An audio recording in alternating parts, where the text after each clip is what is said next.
गिरिपार जनजातीय मामले को लेकर सिरमौर में हाटी और गुर्जर समुदाय आमने सामने है।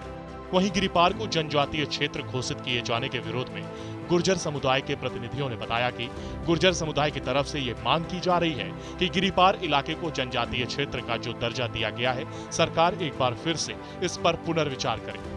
बैकवर्डनेस के बेस पे आप रिजर्वेशन शेड्यूल ट्राइब का नहीं दे सकते, उसके हमारे अलग मापदंड है। उसके लिए आपके पास ओबीसी का है। जिस तरह से खश कनायत जो समूह है, उन्होंने लगभग कुछ सालों पहले ही खत लिखा था हमारे मुख्यमंत्री जी को, डीसी साहब को, कि उन्हें ओबीसी का दर्जा दिया है, आप उनको ओबीसी का दर्जा दें। और उसके बाद अगर आप ओबीसी का दर्जा नहीं देना चाहते तो जिस तरह पे हमारे राजस्थान में किया गया था कि गुर्जर समुदाय वहाँ का शेड्यूल ट्राइब की मांग कर रहा था, लेकिन वहाँ पे मीणा समुदाय ने अपोज किया था।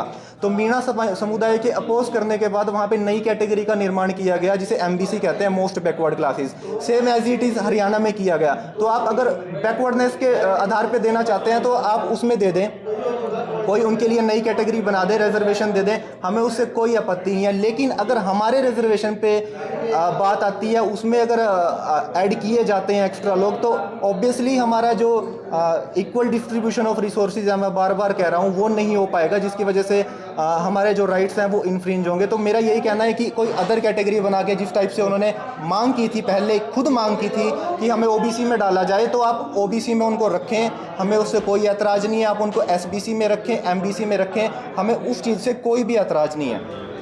वहीं दूसरी तरफ इस मामले पर केंद्रीय हाटी समिति के पदाधिकारियों ने गुर्जर समुदाय के विरोध पर हैरानी जताई है। उनका कहना है कि जिले में रहने वाले गुर्जर समुदाय को जब जनजातीय क्षेत्र का दर्जा मिला था तो कोई भी विरोध हाटी समुदाय ने नहीं जताया था। आज्ञापूर्ण विषय है।